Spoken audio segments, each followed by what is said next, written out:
आयुष के प्यारे श्रोताओं, ये वर्ष हमसे विदा ले रहा है और नया वर्ष हमारे सामने स्वागत करने को खड़ा है। ऐसे में हम आपको बताने जा रहे हैं एक एक करके 2022 में आयुष मंत्रालय द्वारा हासिल की गई तमाम उपलब्धियों और सफलताओं के बारे में।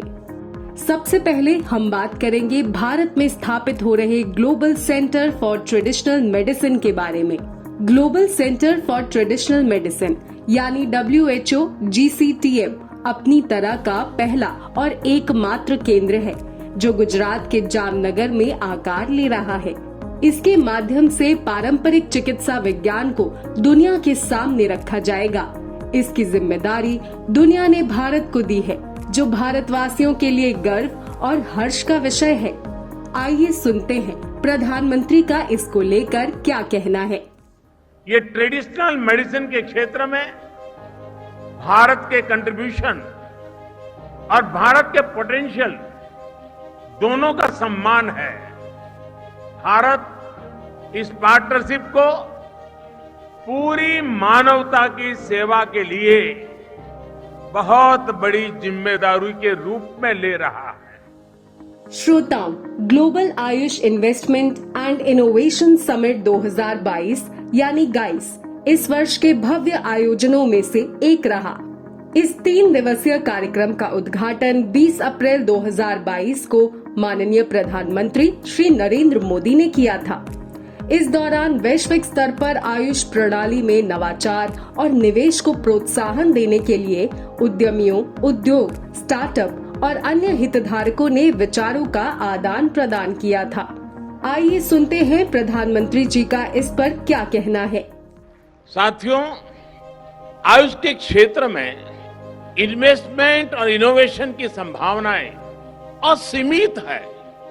आयुष दवाओं, सप्लीमेंट्स और कॉस्मेटिक्स के उत्पादन में हम पहले ही अभूतपूर्व तेजी देख रहे हैं। श्रोताओं, इस वर्ष आयुष हेल्थ केयर इंफ्रास्ट्रक्चर को उल्लेखनीय मजबूती मिली है।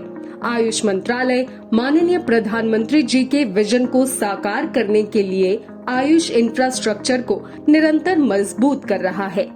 हाल ही में 11 दिसंबर को प्रधानमंत्री जी ने 3 बड़े आयुष संस्थान देश को समर्पित किए।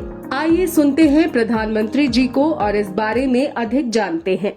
मुझे विश्वास है all India institute of Ayurveda Goa, national institute of यूनानी मेडिसिन गाजियाबाद और national institute of homeopathy Delhi, ये तीनों आयुष हेल्थ केयर सिस्टम को नई गति देंगे। श्रोताओं, वर्ष 2022 का अंतर्राष्ट्रीय योग दिवस बहुत ही खास रहा। इस अंतर्राष्ट्रीय कार्यक्रम ने कई कीर्तिमान रचे। माननीय प्रधानमंत्री के विजन का ही परिणाम है कि अंतर्राष्ट्रीय योग दिवस अब विश्व भर में स्वास्थ्य और कल्याण के उत्सव के रूप में प्रति वर्ष मनाया जा रहा है। आइए सुनते हैं योग के संबंध में प्रधानमंत्री जी के विचार। योग अब एक वैश्विक पर्व बन गया है। योग किसी व्यक्ति मात्र के लिए नहीं, संपूर्ण मानवता के लिए है। इसलिए इस बार अंतर्राष्ट्रीय योग दिवस की थीम है योगा फॉर ह्यूमैनिटी। श्रोताओं, वर्ष 2022 आयुष क्षेत्र में साक्ष्य आधारित अनुसंधान को बढ़ावा देने के लिए भी आयुष मंत्रालय ने कोई कसर नहीं छोड़ी। स्वयं प्रधानमंत्री जी ने भी कई मंचों पर एविडेंस बेस्ड रिसर्च को बढ़ावा देने को लेकर बात की है। आयुष मंत्रालय प्रधानमंत्री जी के विजन को साकार करने के लिए सभी आयुष प्रणालियों में साक्ष्य आधारित अनुसंधान पर बल दे रहा है। आइए सुनते हैं आयुष में एविडेंस बेस्ड रिसर्च को लेकर प्रधानमंत्री जी का क्या कहना है।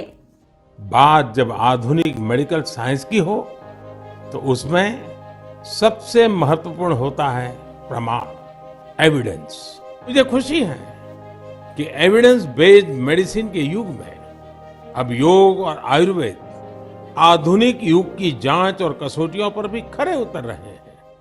दोस्तों, कुल मिलाकर 2022 आयुष के लिए एक स्वर्णिम साल साबित हुआ। आशा करते हैं आने वाला साल भी आयुष के लिए दुनिया भर में स्वास्थ्य सेवाओं को सकारात्मक रूप से प्रभावित करने वाला होगा और हमारा आयुष नित नए कीर्तिमान स्थापित करता जाएगा। हम कामना करते हैं आप सभी के लिए भी आने वाला वर्ष स्वास्थ्य और आरोग्य का तोहफा लेकर आए। तो मिलते हैं नए साल में आयुष के नए नए रंगों के साथ। तब तक के लिए बने रहे आयुष के साथ। नमस्कार।